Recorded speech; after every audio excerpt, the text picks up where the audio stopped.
that we are eating, what's the reason for the eating dairy, milchiks, on the day of Shavuot? This is going to be the topic. So first of all, as everybody knows, we are getting ready this coming Sunday, starting at Saturday night. We are celebrating a very special holiday known as the holiday of Shavuot. Matter of fact, this holiday has many different names. In the Torah, the name for this Yom Tov is officially called Chag HaKatzir. Chag HaKatzir means the holiday of harvest. This is the way it's called usually in the Torah. And this is in the book of Shemot, on chapter 23. The Torah tells us the Chag HaKatzir, the holiday of harvest, Bikure Ma'asecha Asher Tizra Asoda, is when you bring the new ripe fruit which grows into your land. And the reason that it's called the holiday of harvest is that it's because this is the time when they used to harvest the wheat, and especially at that time bring a special offering. The offering was 2 loaves of bread in the temple, and it was from the grain, from the flour, which was made, and it was flour that especially came and prepared from after the holiday of Passover. That's where these flowers come from. This is how we are referring to the holiday in the Torah. Also in the Torah, in the book of Deuteronomy, it is called Chag Shavuot, the holiday of Shavuot. In Hebrew, the word Shavuot literally means weeks. Shavua in Hebrew means a week. A day is a yom. You have 7 days, Sheva Yamim, 7 days. You end up having a full week. Why is this holiday called Shavuot? As it says in the Torah, in the book of Deuteronomy, it says, V'chag Shavuot le'Hashem Elokecha. It is a holiday of Shavuot, of weeks, to God your Lord. Why is it called a holiday of weeks? What is the concept of Shavuot? So there's a number of explanations which is being offered by the different commentaries. One explanation is that in order to get to Shavuot, we actually have the counting of the days and the counting of the weeks. So we have 7 complete weeks between the holidays of Passover all the way to the holiday of Shavuot. In other words, every holiday, every Jewish holiday in the Torah has a date when that holiday has to be celebrated. Shavuot doesn't have a date.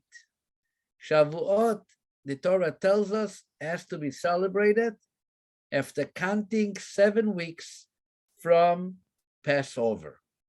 So being that we passed 7 weeks and the weeks is called Shavua, that's why this holiday is called the holiday of Shavuot, coming after 7 weeks. Another reason is also brought down in some of our commentaries, that Shavuah in Hebrew means an oath. When you swear, it's called le'ishabah. And what's the idea? What's the connection between taking an oath and this holiday? So as it's brought down in the Medrash, the holiday of Shavuot is the day that we had given an oath to God not to exchange him with any other gods. And God took an oath regarding us not to change us with anybody else. So that's why we call it also Shavuot. Yet there is a third name that this holiday is referred to. The third name is actually Yom HaBikurim, the holiday of the ripe fruit. This is also in the Parsha of Pinchas in the book of Bamidbar. The Torah says, ובביום הביקורים בהקריבכם מנחה חדשה להשם. On the day of Bikurim, when you are offering a meal offering, a new meal offering to God. What does Bikurim mean? Bikurim relates to the Hebrew word Bechor. Bechor is usually referred to the firstborn child, is in Hebrew called a Bechor. But Bechor means anything which is first. And this is the day that we are bringing a meal offering. In the times of the temple, we would bring a meal offering from the first wheat of the new year. So that's the 2 loaves of bread, which was offered on the day of Shavuot. So this is one reason why it's called the holiday of Bikurim, because it's the first new flour. But also, we have a mitzvah in the Torah, which tells us that any person who has a field, and when he sees a new fruit in the field, the first newly ripe fruit, like a fig, a pomegranate, he actually has to bring it up to the temple. This is a way of showing God that all my effort I put into work, I know and I recognize and I acknowledge it all comes from your blessing and your strength and from your support. And every single year on the holiday of Shavuot, those Jewish farmers who had ripe new fruit would bring a basket of this new fruit to Jerusalem, to the temple, and give it as a gift, contribute it to the temple. And it was done with a big celebration. It was a whole extravaganza of offering Bikurim, and the way it's being described in the Mishnah, the Talmud tractate, Bikurim, which actually describes the details of this particular mitzvah, this particular very special celebration. That began in the holiday of Shavuot. Yet, in the Talmud, this holiday actually is called plainly Atzeret. Atzeret. What is the word Atzeret? Atzeret literally means in Hebrew, stop. And the reason why this holiday is called stop, because every holiday has a symbolic activity that we do on that holiday to celebrate it. For example, on Passover, we eat the matzah to celebrate the exodus from Egypt. On Sukkot, we sit in a sukkah to commemorate and to celebrate the fact that we all sat in those Sukkot, in those huts, during the 40 years in the desert. What is the symbolic activity of the holiday of Shavuot? What are we to do? Any certain special practice? Really, no. Biblically, not. Yes, there is customs, as we're going to soon discuss, the custom of eating dairy and so on. But in the essence, from the Torah's perspective, there was no special activity on Shavuot except the fact that it was a Yom Tov, a holiday. And what is the meaning of the holiday? That you abstained from work. You abstain from doing your regular day-to-day activity. And this is the word atzeret. Atzeret means stop, don't do anything. Why don't you do anything? Because it is Yom Tov, it's a holiday, and on Yom Tov we are not supposed to work. So in the Talmud and in the Mishnah, this holiday is actually referred to as the name Atzeret. There's a famous, beautiful insight brought down by the great Hasidic master, Rabbi Levi Yitzchak of Berditchev. He says that he was approached, he calls them Anshe Lita, the people of Lithuania, asked them a question, the Litvaks, asked them the following question. Why is it that we call it Atzeret? How comes that this is actually a name which tells you simply just don't do anything? Why is that the name of the holiday? To which he responded very beautifully by emphasizing what happened on the day of Shavuot, which is when God gave the Torah.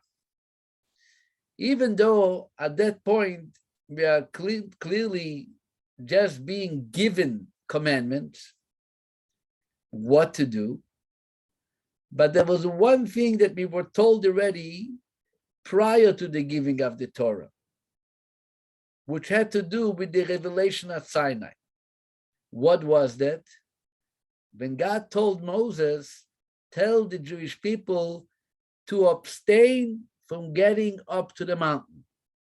Stay away from the mountain. Control yourself from approaching the holiness of the mountain. Don't come near it, is what the Torah warns us. So Rabbi Levi Yitzchak Berditchev says so beautifully, he says, so what is the mitzvah? What was the commandment that we can celebrate, commemorate the story of Sinai? What are you going to do? Imitating God revealing himself? There's no way we can imitate it. There's no way we can play it out. What is the other one thing that we can do the way the Jews did at the first time we were at Sinai? Abstaining, holding back. Just like they held back from approaching the mountain, we are holding back from doing work on this holiday. We are celebrating it as a Yom Tov. That's why he says the only name that is associated with the holiday in the Talmud is the name Atzeret. Atzeret, the name which marks more than anything the abstention from activity. So to summarize, as we saw clearly, we have 4 names for this Yom Tov. Name number 1, Chag HaKatzir, the holiday of harvest. Name number 2, Chag HaShavuot, the holiday of Shavuos, weeks. Name number 3, Yom HaBikurim, the day of the newly ripe fruit and grain. Name number 4 is Atzeret. And finally, in our prayers, we even refer to it with a 5th name. What is the name that we apply in our services on the holiday? We call it Zman Matan Toratenu, the holiday, the season of the giving of our Torah. Because on the calendar today, Shavuot occurs on the 6th day of the Hebrew month of Sivan, and this day in the month of Sivan is the day the Torah was given at Sinai, also on the 6th day of the month of Sivan, the 6th day of the 3rd month after the Exodus. And I'm saying today because really originally, when the months were established according to the testimony of the witnesses, when they saw the appearance of the new moon, so sometimes the month of Nisan could have been a month of 30 days, and the month of Iyar could have also been a month of 30 days, and then Atzeret would not end up on the day when the Torah was given. Atzeret would have been on the 7th of Sivan, not on the 6th, which is the day the Torah was given. Similarly, if Nisan would have been a short month of 29 days, and Iyar would have been a short month of 29 days, then Atzeret would be on the 5th of Sivan, which is again not when the Torah was given. The Torah was given on the 6th. It's only the way the calendar is established in our days, I mean the last thousands of years, by Rabban Gamliel, that the month of Iyar is always a 29-day month, and Nisan is a 30-day month. So it always ends up to be that Shavuot, Atzeret, the biblical holiday, coincides with the 6th of Sivan, which is the day that the Torah was given. They end up to be on the same day. And that's why we are referring to it in our prayers as Zman Matan Toratein, the day to celebrate, the day we celebrate the giving of our Torah, because this is the anniversary of the giving of the Torah. So now if somebody's going to ask, Rabbi, so what is the order of the day? What is the mitzvah of this holiday? The answer is, where there is no temple, there is one mitzvah. Stop, atzeret, abstain from work, observe it as a holiday. In the temple, they used to have a number of activities. First of all, they used to have the special offering of the 2 loaves of bread, which came following the counting of the 49 days of the Omer. Then they used to also bring the bikurim, like I mentioned earlier, the ripe fruit to the temple. And then also they had a bunch of offerings, which was done at the temple time. What are we supposed to do today? You have to celebrate. What do we celebrate? We celebrate mainly the giving of the Torah. It's such an important celebration that the Talmud and Jewish law says that everybody on Shavuot must partake in a meal. You cannot fast on Shavuot. You cannot abstain from eating and drinking. You have to express your joy with the fact that you were given this holiday. And the way usually joy is expressed is by having a feast. So this is the holiday that you have to eat. And it's very interesting because even on Shabbat, for example, which we also have a mitzvah to enjoy and to indulge the Shabbos by having a meal, yet on Shabbat, let's say if you have a very important reason that you're going to feel more indulgement by abstaining from eating than eating, Jewish law would allow you to abstain from eating. If that's where you get your pleasure, go for it. Shavuot, there is no such an exception. Shavuot, the Jewish law says, the Torah wants you to actually eat a meal because the way you're showing yourself, the people around you, that the giving of the Torah is a celebration, not a yoke, not a peckle over my head, not a load that I have to nebach schlep on my shoulders, this very difficult load called the Torah. But you want to show, no, I understand and I cherish it and I enjoy it and I celebrate it.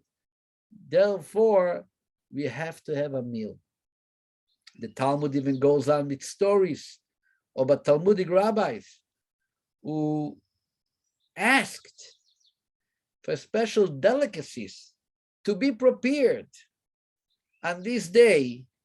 And when they were like, look kind of with surprise, hey, Rabbi Yosef, you the great Talmudic sage, since when are you interested in what goes on in the kitchen? And you, what kind of delicacies is the Rebbetzin preparing, and you're making special requests? And the rabbis were looking at him with kind of surprise. And he said, no. Today is the day. If not for today, the day of the giving of the Torah, I would have just been yet another Joe on the market. And now that the Torah was given, I'm able to study it and to cherish it and to become the Rabbi Yosef I came, and that has to be celebrated. So it's a very, very important day, a very special day. And this day also brings with it, like every Jewish holiday, customs. And some customs are customs which became acceptable throughout the Jewish world. In other words, sometimes you have a custom, you say, oh, that's how the Bukharian Jews are doing. Or a custom, that's what the Litvaks are doing. And that's what the Jews in Israel are doing. But not here, the Hungarian Jews, but not the Polish Jews, but not the Spanish Jews. You have different customs. But yet there is a custom which is all across the board. Every Jewish community does Shavuot, the idea of having dairy, to have milchik food to be eaten during the holiday. Which, by the way, it doesn't mean that you should not celebrate it with meat like every holiday, because really the real mitzvah of simcha, of joy on the holiday, is to have meat and drink wine. But you can't have meat and milk together. So we're having dairy, but then it's a long day. So at some point you should also have meat. But let's discuss a little bit, why is it that we are to eat dairy delicacies on the holiday of Shavuot? So there's a number of reasons. There are the so-called traditional reasons, and then we're going to see if there's any other insights. One of the reasons really is interestingly very much related to the fact that we are looking on Shavuot as a holiday that we were just really born. We just became the people who we are. God gave us a Torah, took us out of Egypt. The whole purpose of taking us out of Egypt was to get to Mount Sinai and receive the Torah. Like the verse says, Be'otziacha et ha'am miMitzrayim, ta'avdun et ha'elokim al ha'ar hazeh. When you take the people out of Egypt, you should get them to serve God by the mountain, Mount Sinai. That was the purpose, that was the goal that we were waiting to get to Egypt, from Egypt to Sinai. So this is just the point in life that we're starting up. We're starting up at Sinai. That's when we became a nation. Ato bechartanu mikolo amim. That was the place that we were chosen as of all nations. This is the place we became the Jewish people. And meet a manual guide how to be a healthy, successful Jew, following the ways of Hashem, following the orders of the Torah. If this is the day that we are considered starting, so we all know when a baby gets born, starting life, what do we feed that baby? Are we giving gefilte fish to start? No. Are we making a matzo ball soup to start? No. Are we giving him a well-done piece of steak to start? No. What are we giving an infant out of birth? The first thing that we give him, or we try to give him, is milk. That's how they start. So in a way of expressing our beginning, our startup as a people, as a nation, we also celebrate this holiday by drinking milk. Milk and milchik dishes is to tell us that we are newly born babies starting with milk. Especially the way it's being discussed in Jewish law, that the milk of a mother is something which gets transformed from the blood of your body. It becomes milk. And here somehow is also the idea, which is said in Kabbalah and in the Zohar, that coming out of Egypt is like coming out and transforming from red blood into white milk. From coming from a place of severity and judgment to a place of purity and cleanness, which is like the milk. Obviously, we also know that one of the verses in Tanakh, in the Bible, describes the Torah as milk, honey and milk. Dvash vechalav tachat leshoncha. Milk and honey under your tongue is what the Torah is referring to. Milk strengthens you. Milk sustains you, nourishes the baby, nourishes the infant, and develops him to become the child that he is to become. There are other commentaries which share the following simple, practical reason for eating dairy. Going back to what we said earlier, that every holiday is celebrated by way of commemorating and remembering what took place at the original time when the holiday occurred, right? That's why on Hanukkah, what do we do on Hanukkah? We light candles. Why do we light candles? We have enough electricity in our house and you can turn on the lights and be okay. We light candles to commemorate a miracle what happened with candles several thousand years ago, and we rekindling that what took place at the original Hanukkah. So every holiday is really going back in a circle to the point when it all started. You know what a holiday is called in Hebrew, right? A holiday in Hebrew is called Chag. Chag, what does the word Chag mean?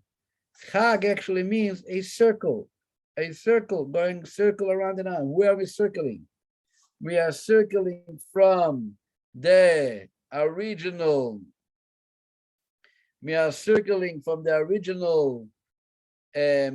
time when this miracle had occurred, and we're going back to the time now, and we say that whatever happened then, we are now doing again and reliving it again. Okay? That's what a holiday is all about. When it comes to Shavuot, since it's the holiday which celebrates the what? The giving of the Torah. So we are to obviously go back to how things happened when the. Just give me 1 second.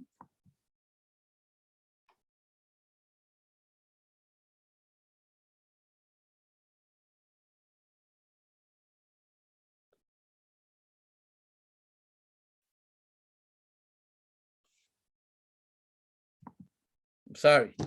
So we're going back to what the Torah was given. So what our sages tell us is that when the Torah was given, imagine, let's consider the following scenario in your own imagination.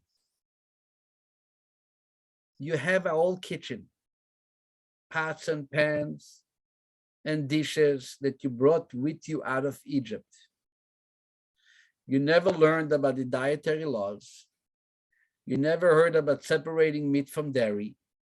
You never heard about meat has to be slaughtered, salted, removing the fats of certain parts of the animal, which is all the instructions how to make an animal kosher. Then, all of a sudden, in a few minutes, you are being given a whole new set of laws.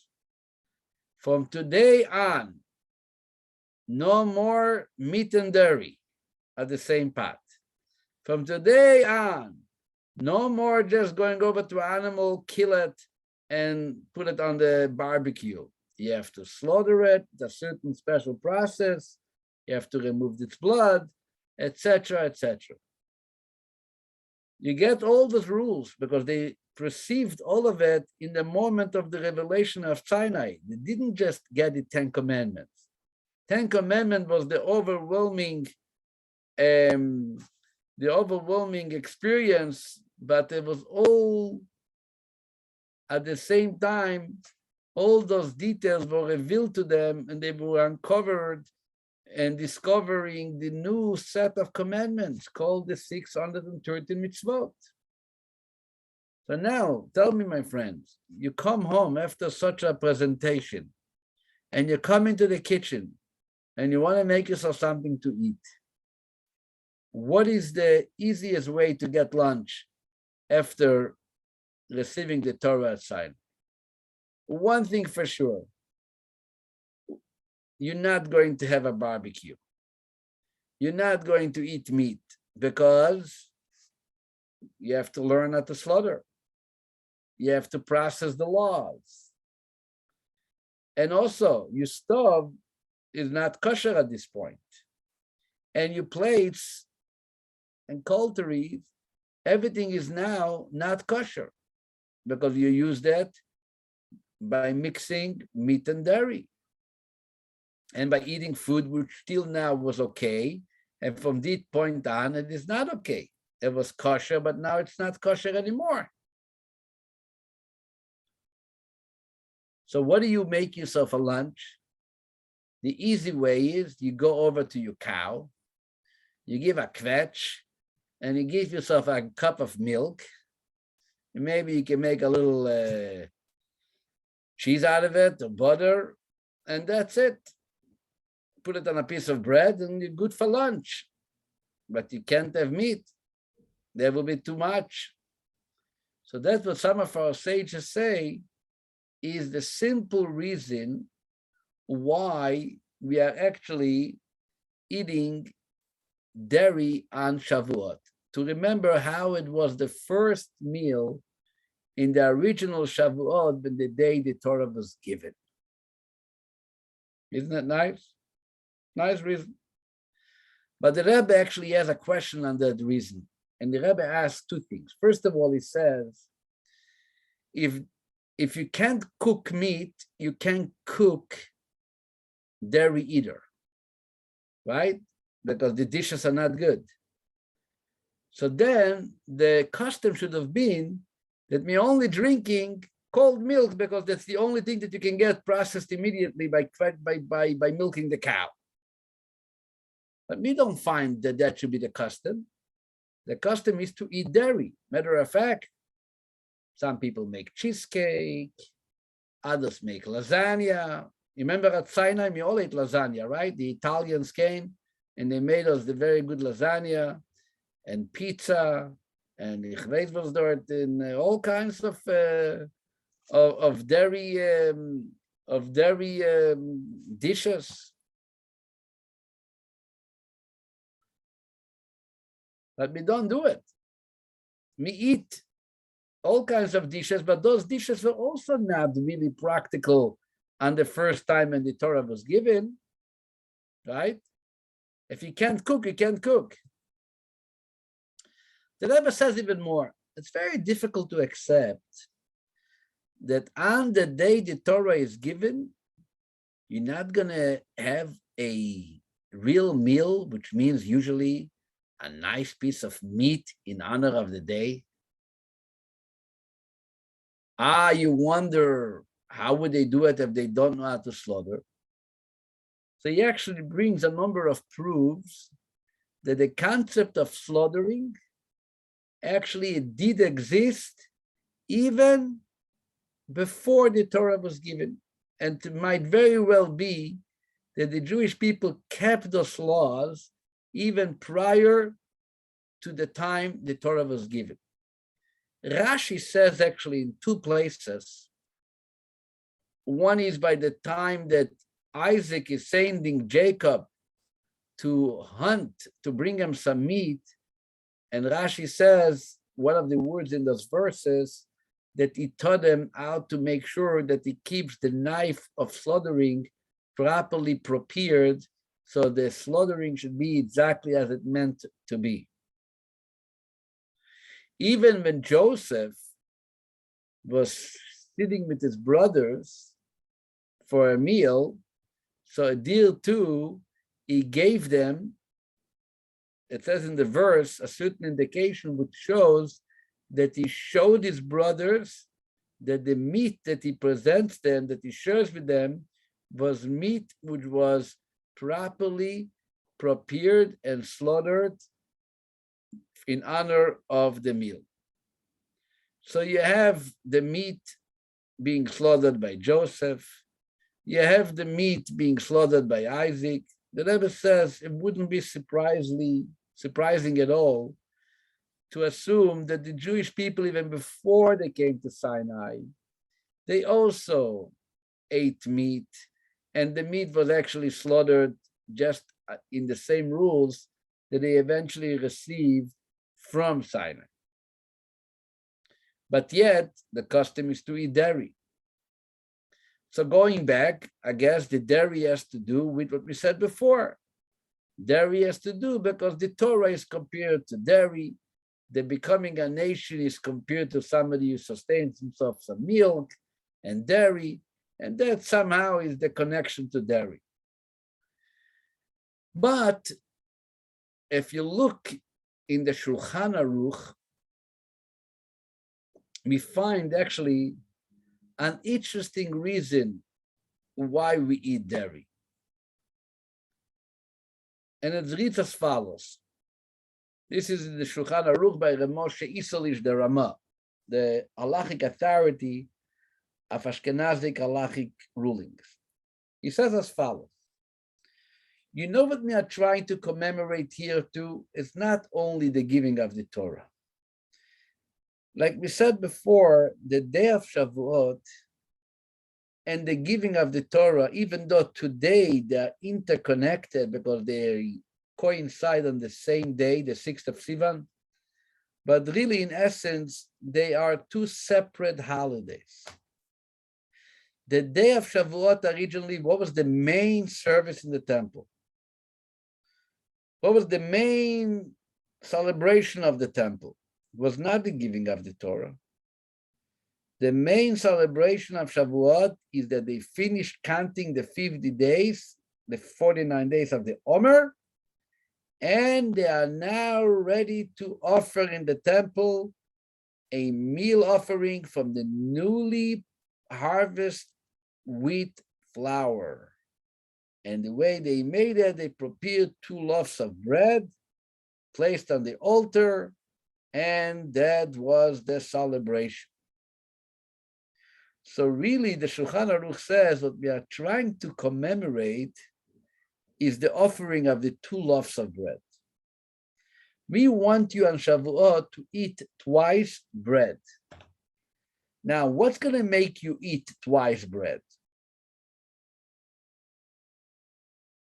What's going to make you eat twice bread is that if you're going to first have a dairy meal and you're going to bring a loaf of bread on the table or a bagel, and you're going to eat it with cream cheese, you're going to eat it with lasagna, at that point, that very same bread, you cannot and you don't want to use later at your meal that you're having of meat, because this bread is now came in contact with dairy, and if it came in contact with dairy, you want to make sure that for your next meal, which is a meat meal, you have a separate loaf of bread, and this loaf of bread is not the loaf of bread that I use at my dairy meal, because we don't want to mix meat and dairy. So really what makes you have 2 loaves is when you have milk. The milk expects its own loaf of bread. Then you finish eating, you bring up a second loaf. This is for the meat that you're now about to eat. An hour after the milk, you're going to have meat. So now you're going to have 2 loaves of bread. That will remind us the 2 loaves of bread which was offered in the temple during this holiday. So in other words, what we end up doing is we having 2 things. We are having dairy because, like we said before, dairy somehow reminds us and relates to us the fact that this is a day that we're starting life, and Torah is like dairy, etc. At the same time, we are also having dairy, so we should be able to end up with 2 loaves of bread reminding us the 2 loaves of bread which was offered in the temple, which is this is all a distinction, this is its own celebration without the idea that the Torah was given. That's where the 2 loaves come from. That's where the 2 loaves comes from. Shavuot is its own holiday. I will even tell you an interesting story. First of all, an interesting law that not too many people are aware on that. Religious Jews and between Passover and Shavuot, they will not cross the, what's it called, the national date line. They wouldn't travel to Australia. Why? What's wrong with traveling into Australia? Or from Australia to America? Why? Listen to that.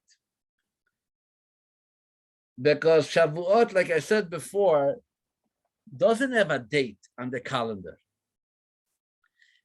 In the Torah doesn't tell us when to celebrate Shavuot.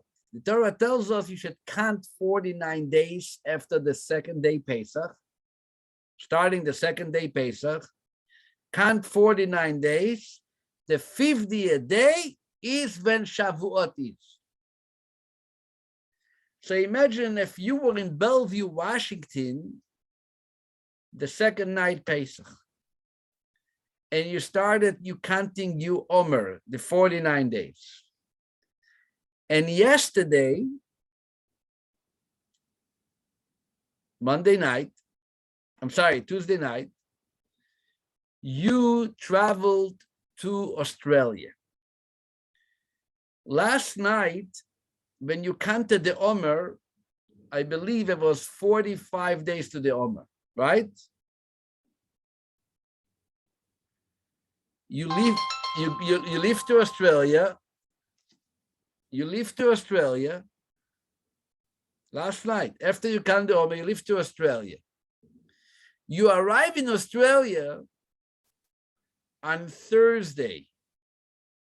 You missed a day, right? Because you crossed the deadline. In Australia, at that point, what day are they holding by counting it Thursday? You never counted Wednesday. You never had a Wednesday. You're going straight into Thursday.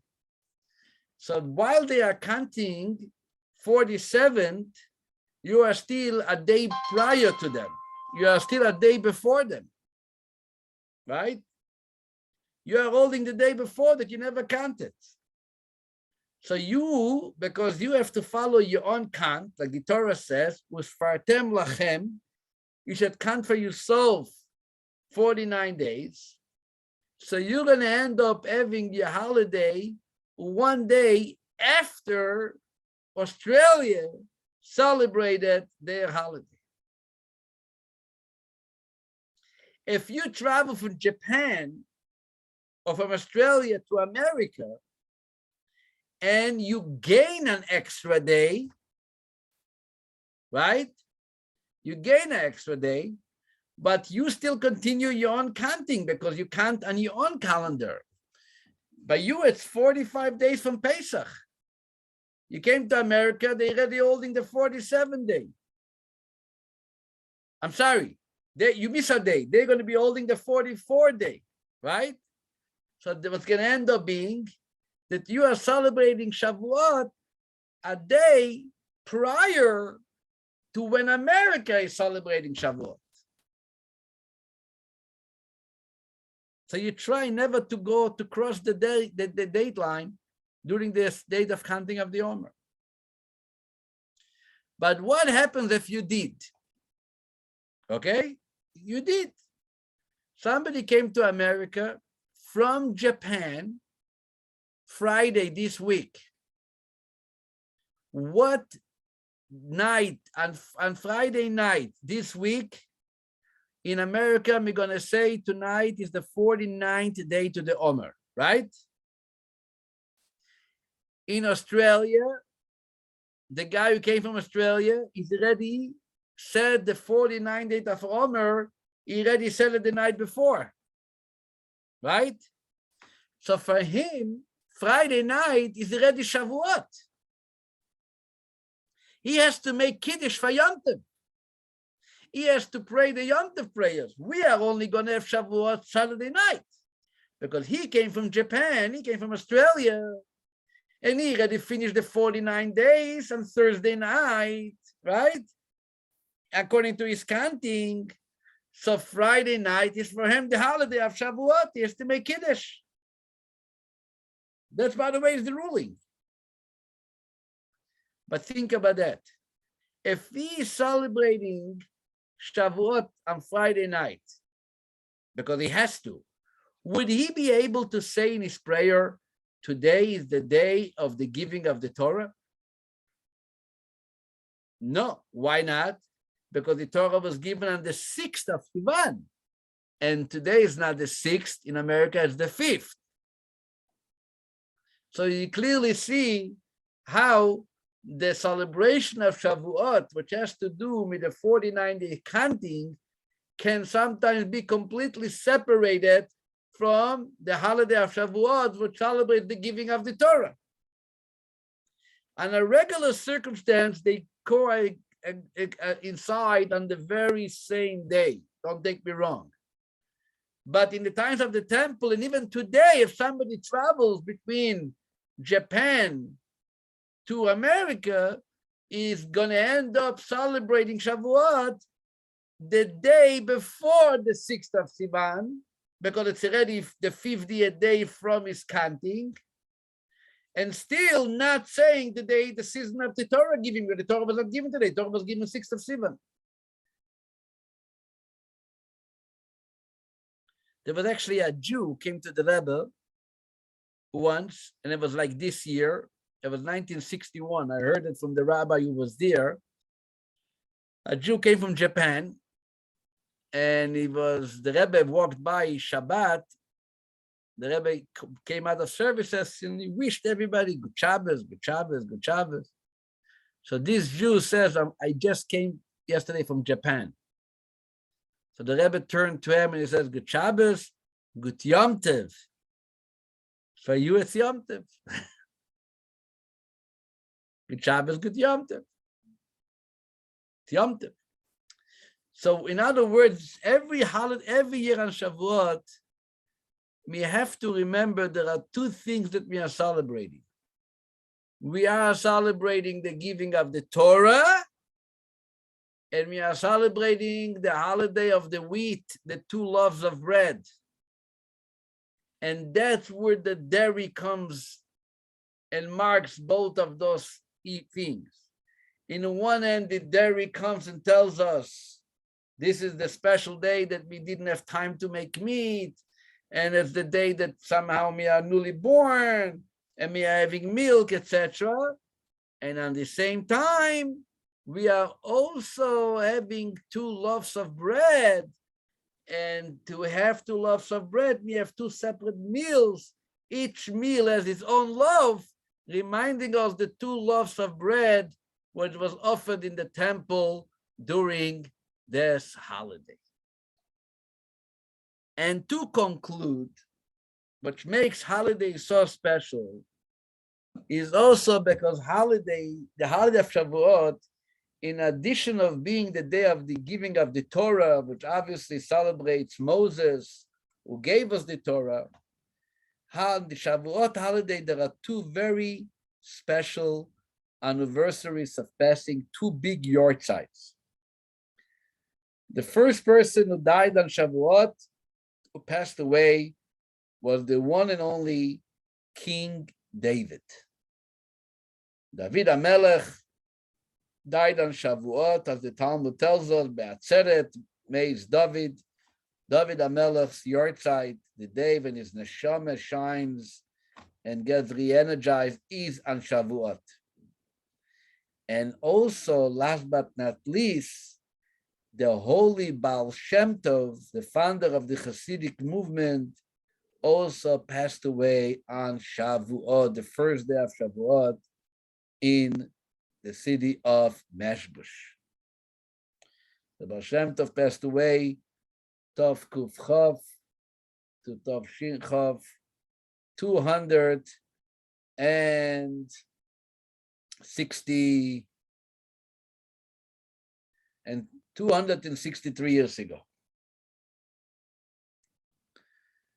Either the Baal Shem Tov passed away on Shavuot, which basically teaches us that this is a day that is not only connected to Torah, which is the obvious celebration.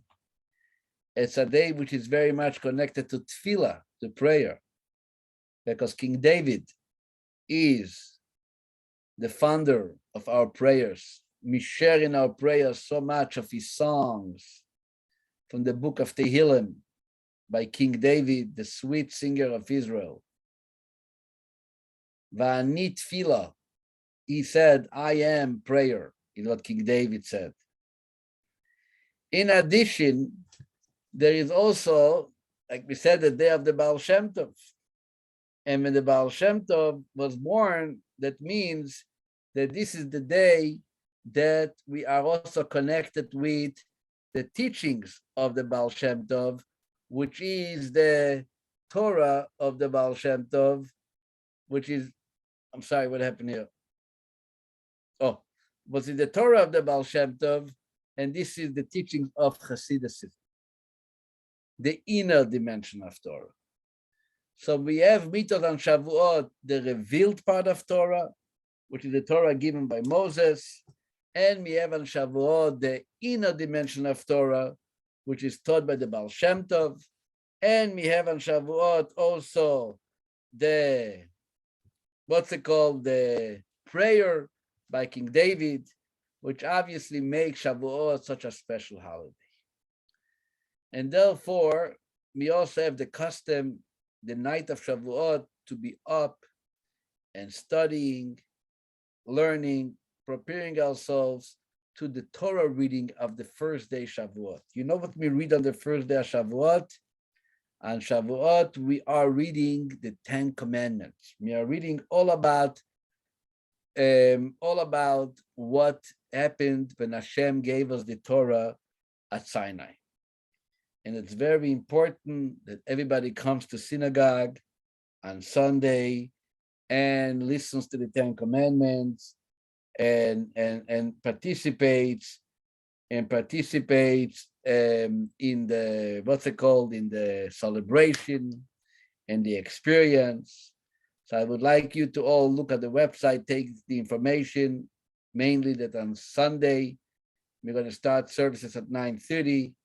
And at 11 o'clock, we're going to read the Torah with the 10 Commandments. And we're going to follow it with a beautiful lunch that everybody's invited to join, a dairy lunch. Just like at Sinai.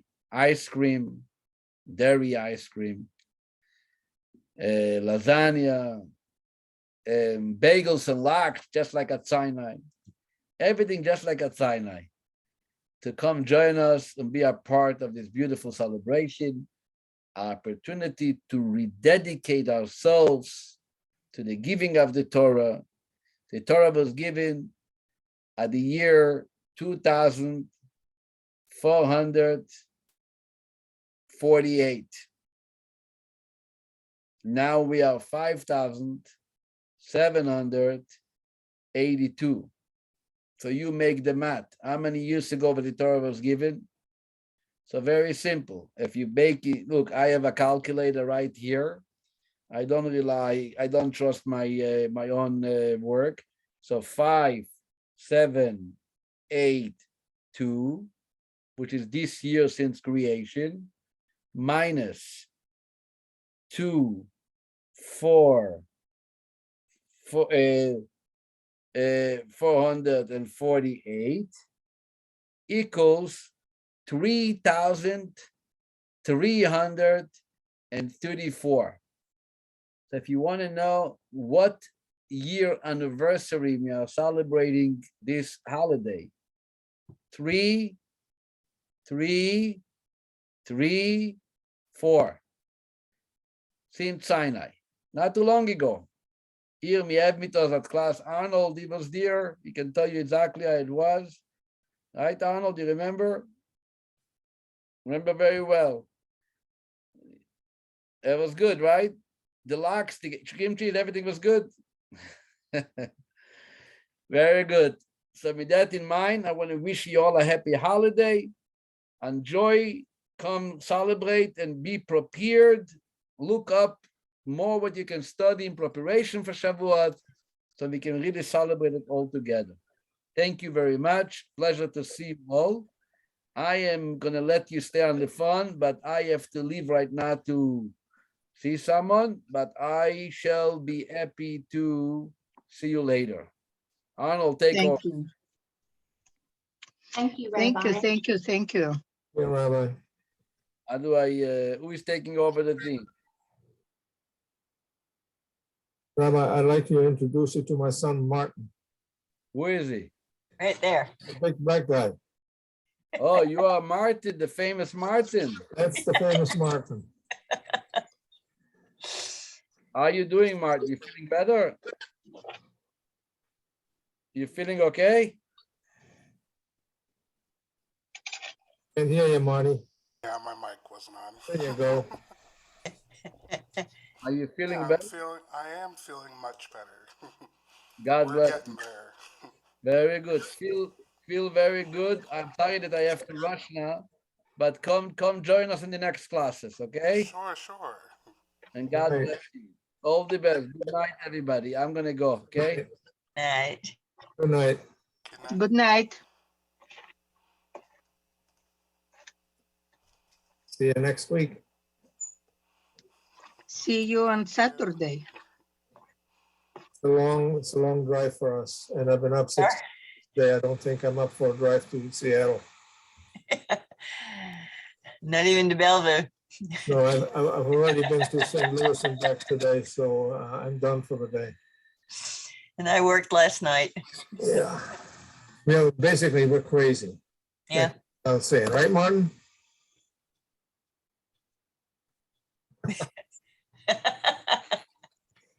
Marty, give us a call. Give us a call when this is over, would you? All right. Good night, all. I'm checking out.